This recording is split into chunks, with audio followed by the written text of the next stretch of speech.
Well, if looking at the map, Iceland is obviously on a strategic important position in the high north, being where it is. Keeping a watchful eye of the high north from Iceland is obviously a important part of maintaining situational awareness of what's going on up north in the NATO area of responsibility. So Iceland is an important player in this. Obviously, as you know, they don't have their own armed forces, but they do support with their Coast Guard, and their Coast Guard is running their air surveillance mission here at Iceland, which is in place with the radars and systems to be able to maintain a 24/7 surveillance of the airspace around Iceland.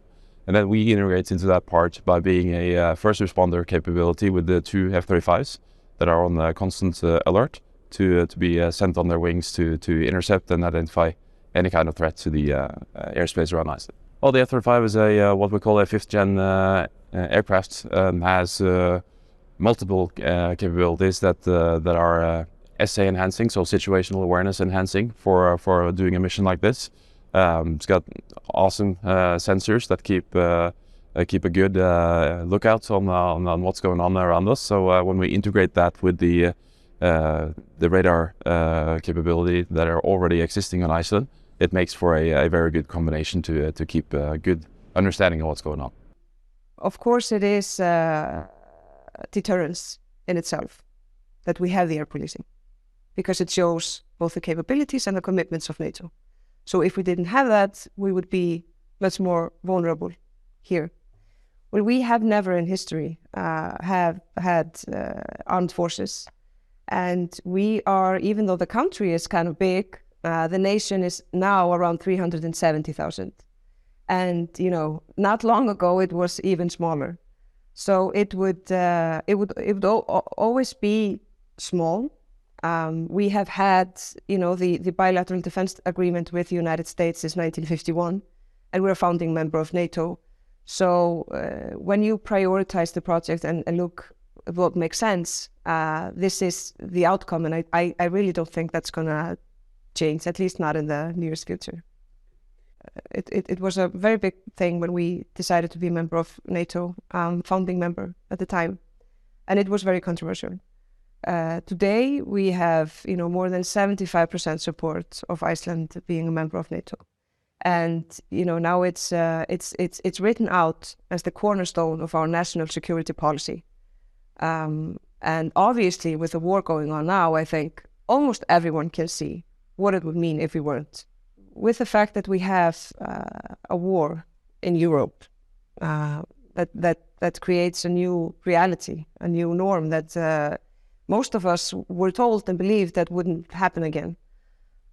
It brings, the threat closer, and you can feel how big of a threat it is for Ukraine's neighbors, which are our neighbors and which are part of NATO. And it also shows that the values that we cherish and that we build our society on is, being attacked and is being tested. And if we can't be sure that those are the values that we're going to build our society on, Iceland doesn't stand a chance in Putin's world.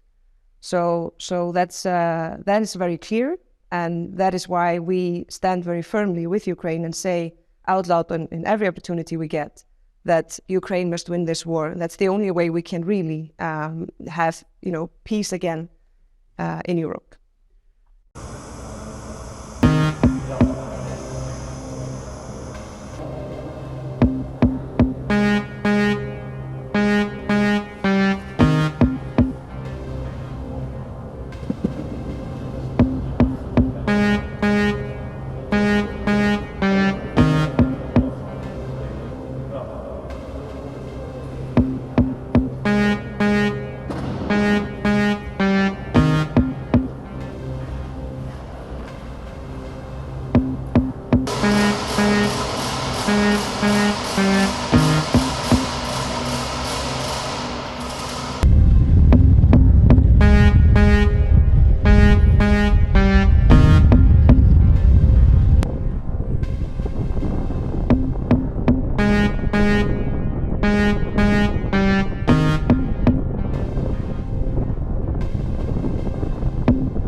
you.